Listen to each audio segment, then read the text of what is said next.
Where does LeBron James rank? Wow. Well, first of all, it's easily top 10. Easily.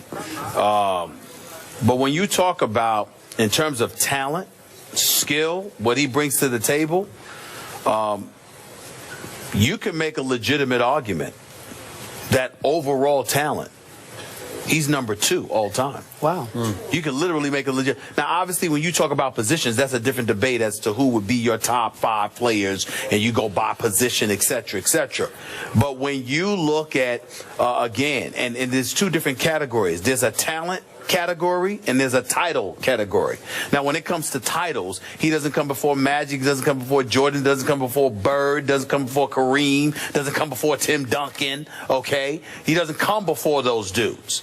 But if I'm doing my top 5, then, and I'm not taking into account titles, just talent, LeBron James is the greatest small forward that has ever played the game of basketball. There is nobody better than LeBron James. He's top 5, right?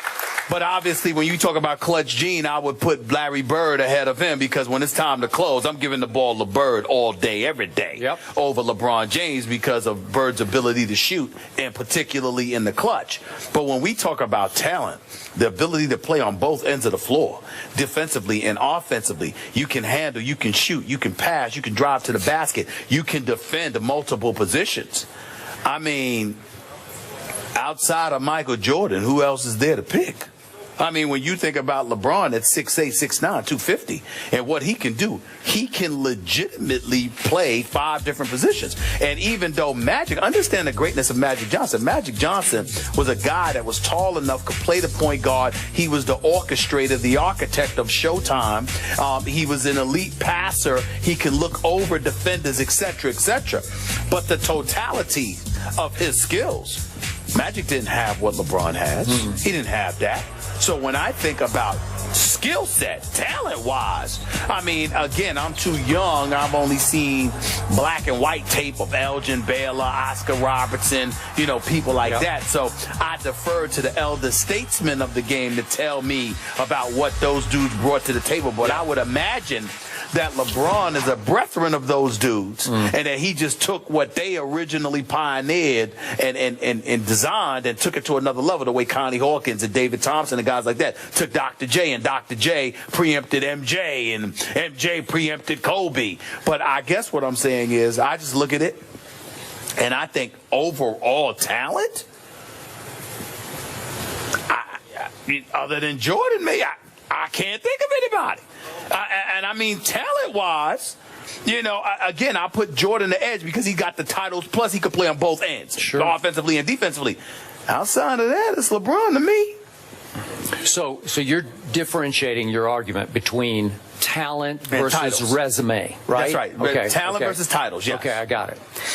If we're just doing in a vacuum, just pure gifted talent, just inch for inch talent, I got to tell you, seriously, this will sound blasphemous. I would take LeBron James over Michael Jordan in that area. Wow. Well, now, just on gift. Now, I'm the biggest Michael Jordan fan on the planet. I'm not going to take him as a basketball player, but on just raw talent, 6'9", 260.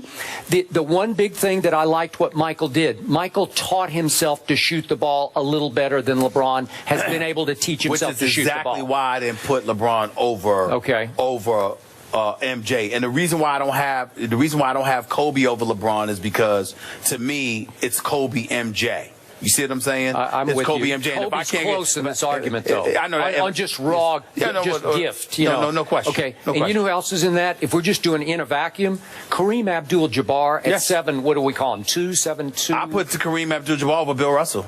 Okay, on pure talent or on resume? Because you can't do rings, obviously, because Bill Russell had 11. Exactly. Okay, now let's just do straight barbershop argument. Who you taking? If I'm going to rank who I'm going to take all time, I'm a little older than maybe they stuck in my psyche a little stronger. But I have LeBron, and you're probably hoot and holler over this. I've got him ranked 9th on my list. I got him in the top 10. But listen to me.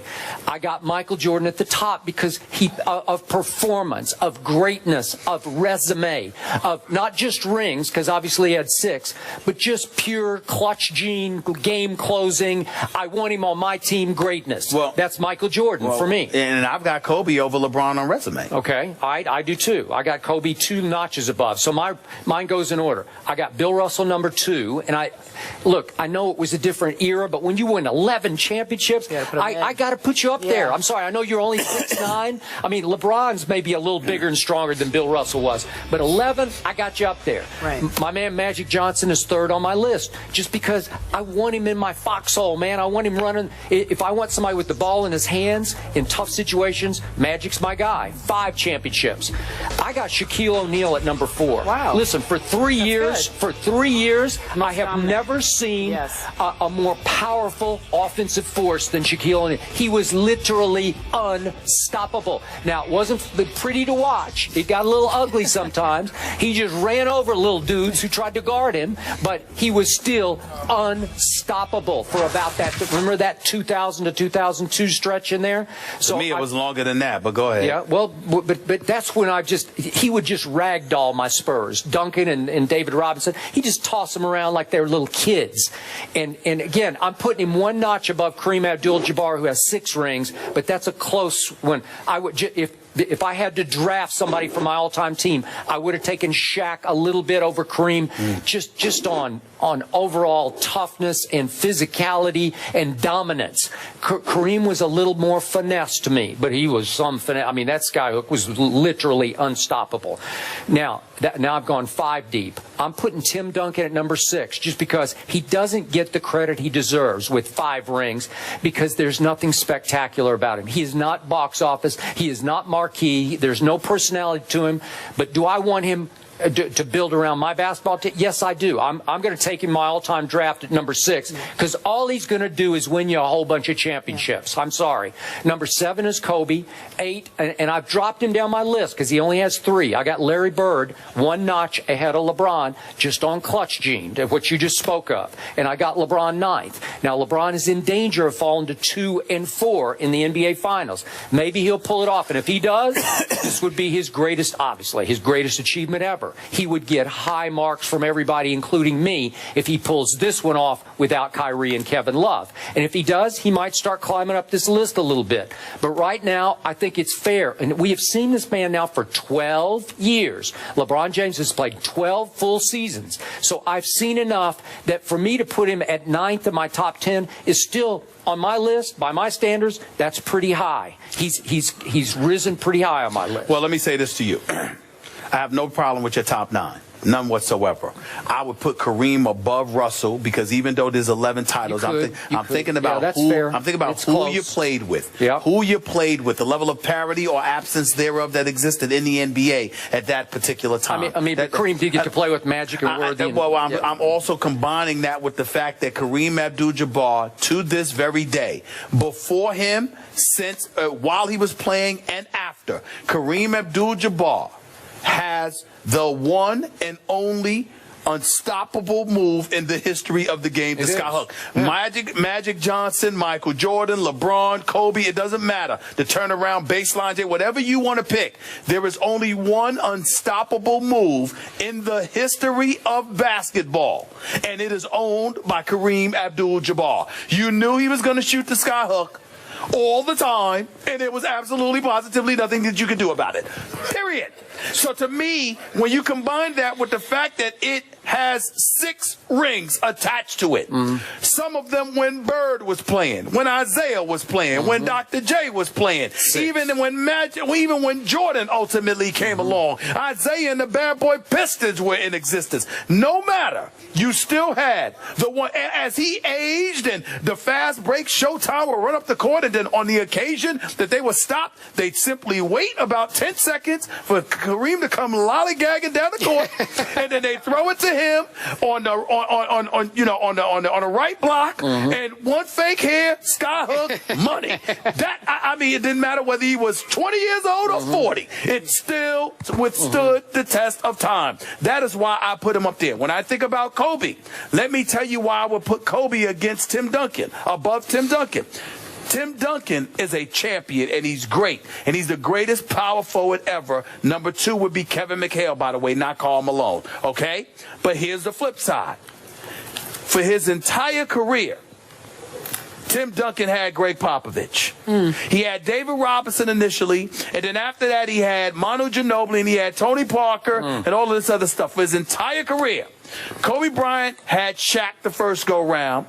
The second go-round, it was him and Pau Gasol and an injured Andrew Bynum, okay? But there's still 5 rings. And so when I look at Kobe, and 7 trips to the finals, 7, all right? So when I look at it from that perspective, I say to myself, well, you know what? I can't deny that. So because the road traveled was tougher over the course of his career, Tim Duncan arrived in San Antonio. The day he walked onto the NBA court, he had David Robinson waiting to play with him. The day he arrived, he had David Robinson playing with him. Briefly, yeah. No, what I mean by it is this: no friction, no animosity, no turmoil, no soap opera atmosphere. The star departed. Ultimately, you've got to rebuild. You're the pariah. You're the guy seen as pushing Shaq out of town, and you all had the Eagle County, Colorado thing going on. One piece of adversity after another for Kobe Bryant. Literally close to 0 for Tim Duncan throughout his career. So I give points for that, for overcoming those odds stacked against you. That's all I mean. For his entire career, Greg Popovich had Tim Duncan. That's how you I look see at it it the other way around. I'm sorry. Tim Duncan has been special. He had a special year this year. At 39, he was really good. But to me, this year makes my point. Because the point is this. If other dudes had come to play with Tim Duncan, they very well may be in the finals right now. We understand that. And nobody is questioning in any way the greatness of Tim Duncan.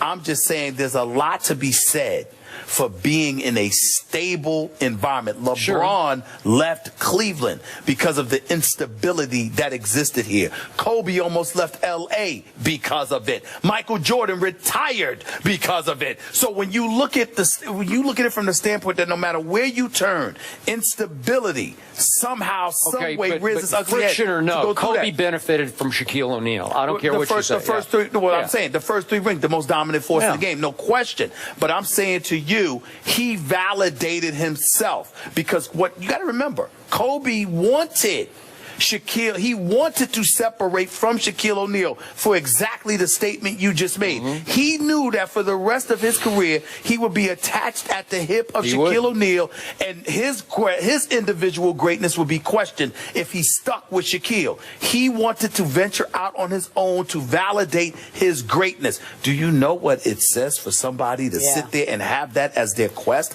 and then to turn around and pull it off? He did it. He did it. Yep. He did it. We now talk about Kobe separate and apart from Shaq, not just with Shaq. He deserves credit for that. All right, can you guys help me out? What do you guys call Deli? What do you call him? Deli Tray. All right, when we come back, we're talking about Deli Tray. Tim Legler had some interesting comments on Deli Tray. Back in a moment. First Take is presented by Chase, celebrating small business. Learn more at missionmainstreetgrants.com. And in part by M&M's. Movies are better with M.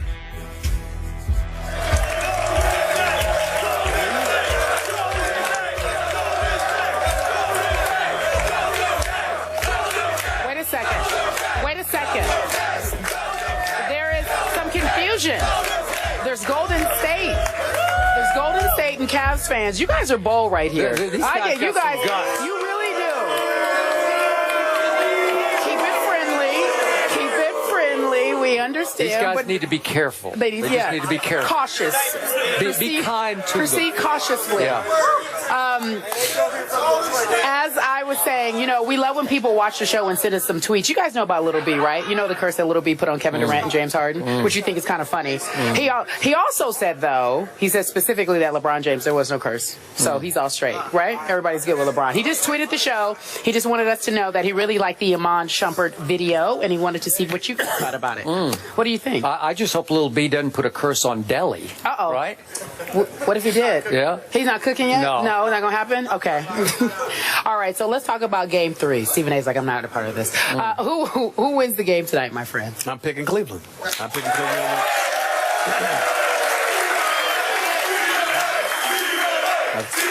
Oh, stop it.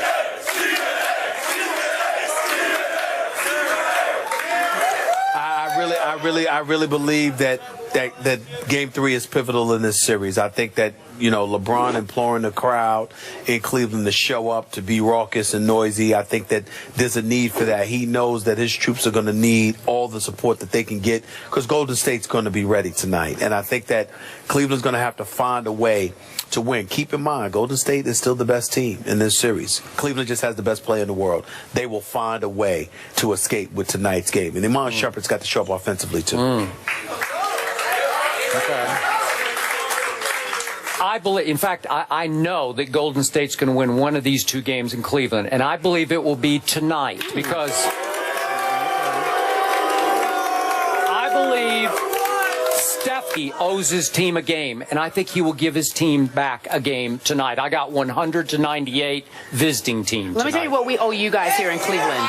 Another show. We'll be here at 3:30 this afternoon. Please join us, will you? We're going to be on ESPN. Bayless and Stephen A. Smith. I'm Carrie Champion. Thank you for watching. Again, 3:30 Eastern over on ESPN. We'll give you another show